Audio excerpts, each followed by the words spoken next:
Hello and welcome to La Rosa Reads. I'm Denise La Rosa, and today I am going to share with you two books that chat about or help us learn more about banned books. So Banned Books Week is wrapping up as of the time that I'm recording this video, and I thought this would be a great time to talk about two books that I've read recently that are two very different books, one fiction, one nonfiction, but both are centered on banned books. Lula Dean's Little Library of Banned Books by Kirsten Miller is a book that uses fiction, literary fiction, in a very creative, engaging, thought-provoking, and heartwarming way to talk about where society is in terms of banned books. And when I'm talking about where society is, I'm talking about all the sides that are banning books left and right, and also those who are advocating for books to be in our libraries and for families and individuals to choose which books that they read. I found this book to be ingenious. It was one of those books where I thought about the author, Kirsten Miller, throughout and thought to myself, what a brilliant mind you have. So we're dealing with a southern town. I believe it's located in South Carolina. We have this small town where Beverly Underwood is a woman who has grown up in this small town, has raised her daughter in this small town, and is sitting on the school board. We also have Lula Dean, who has grown up in this small town and has two daughters who grew up in this small town. And Lula and Beverly have a rivalry that dates back to their high school years. And Lula Dean decides to find her voice by speaking up and out against the books that have been curated by the school's library and demands that they be removed. And I'm trying to remember, I feel like it was not only the school library, but the local library as well, that she was demanding that these books be removed, that they were indoctrinating and exposing our youth to things that were just disgusting, inappropriate for their developmental age and stage, and not reflective of the values of the town. So she gets a bunch of people, well, a group of people to be against the books and band and stand with her. And Beverly Underwood takes all of these books that are being challenged and places them in her basement. Well, Beverly's daughter Lindsay is in from college and has an ingenious idea. Lula Dean proclaims that she doesn't want to get rid of books and that instead she's going to create a little library of books that she thinks truly reflects the town values and what we should be pouring into our children.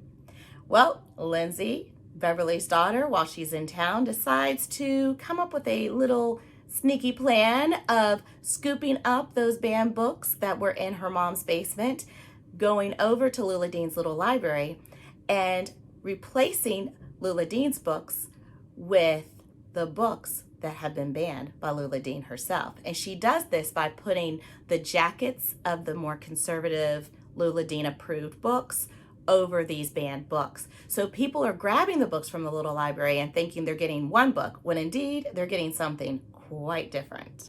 I thoroughly appreciate a book, a literary fiction piece that exposes us to all sides of a hotly debated, hotly contested issue, such as banned books, and humanizes it, right?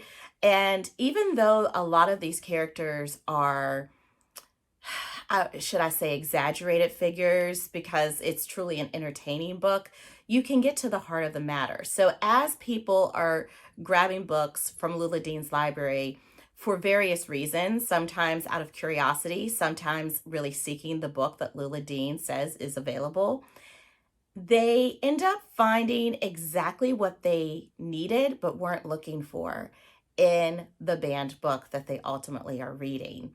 And what's interesting to me is that folks realize within the first 5 to 10 pages that the book that they're reading is clearly not reflective of the dust jacket that they have in their hands. And so they remove that jacket and they see, oh, this is one of the banned books.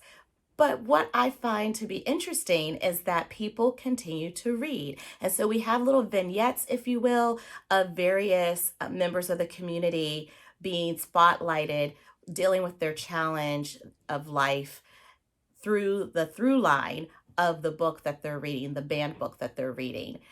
It was thoroughly enjoyable and really a discussion piece. I think it's a book that I would encourage communities to read, educators to read, that helps you to question what motivates us to take a stand one way or the other against these hotly debated issues in society.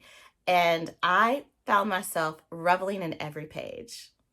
So, transitioning from fiction to nonfiction, I read That Librarian by Amanda Jones. The subtitle is very interesting. It is The Fight Against Book Banning in America.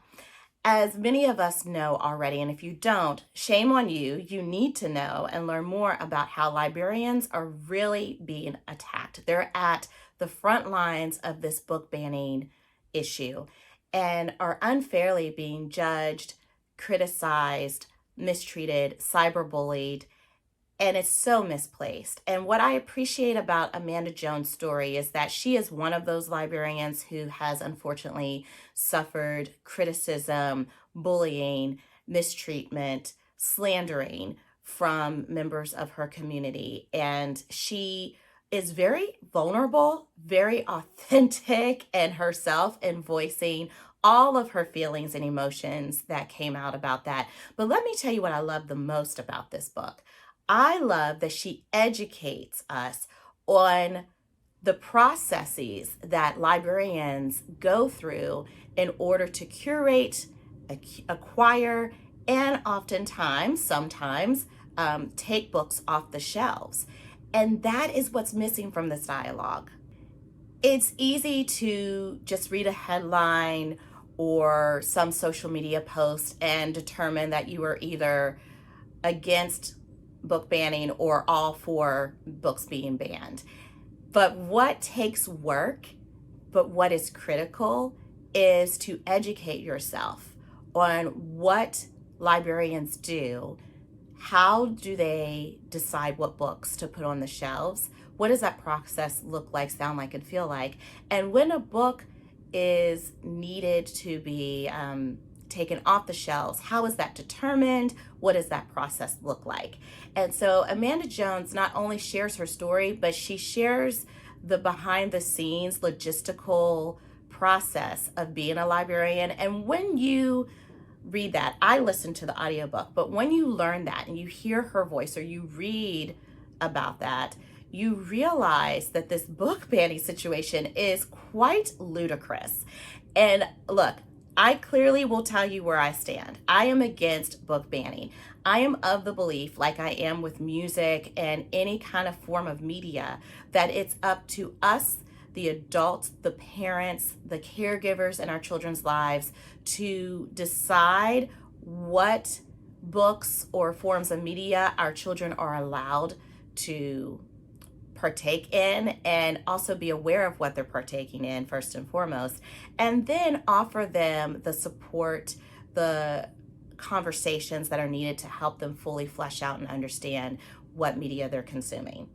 If we are doing that as the adults in children's lives, then books don't need to be banned. They can live in the library, because when you're banning a book, you're deciding for everyone. You're not just deciding for your family what should be on the shelves. And I think that is truly, quite frankly, un-American. We're in a democracy, and it's not up to me to decide what the next person should or should not read.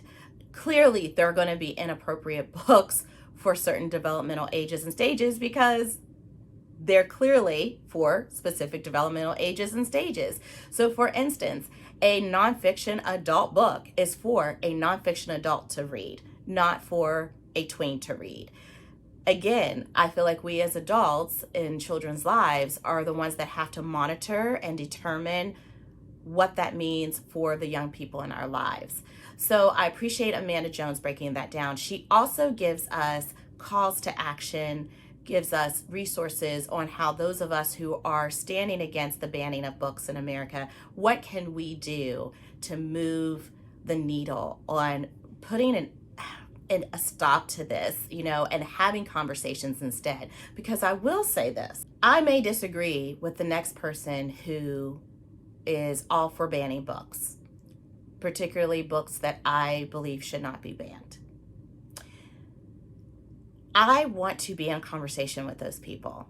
I don't think a society is healthy when it shuns one side and refuses to listen. I believe that a society is healthy when it engages in dialogue and leans in and listens to learn from the other person's perspective, because everyone's a hero in their own story, right? I don't think that anyone in this situation is seeking to be a villain. I believe everyone in this situation is actually thinking they're doing right by our youth and doing right by society. And so if we can all start there, if we're all starting from the same place, why not engage in conversations? And why not be okay with people agreeing to disagree, right? I'm okay with being in conversation and loving people who disagree with me. And I think we need to put an end to this nonsense of banning books. Like, it reminds me of the book, The Anxious Generation, that I read recently, where the author proclaims, and I think rightfully so, and it's research-based, he has research to back it up, he proclaims that we as adults in society have been spending a heck of a lot of time overprotecting our children in the real world, i.e. banning books, and underprotecting them in the virtual world. And I could not agree with that author more. I feel like our children are way more at risk with some of the things that we are permitting our children to do online than they are grabbing a book off of a shelf in the library. So I say all of that with love, and I want to say to you that these two books, on banned books, embodies why everyone should love to read, right? It has us in a position, us readers, to learn, to lean in, to ponder, to be curious. Oh my gosh, there's a freaking spider. I digress. Books are great, okay? I need to kill this spider. Like, where the heck did that come from? I did have the window open. Yikes. So, what do you think about the book banning frenzy that is happening in America? I want to know. I also want to know, for any of our non-US viewers here at La Rosa Reads, what's happening in your country? So I want to hear from you. Tell me what is going on with your libraries in your country. And until next time, happy reading.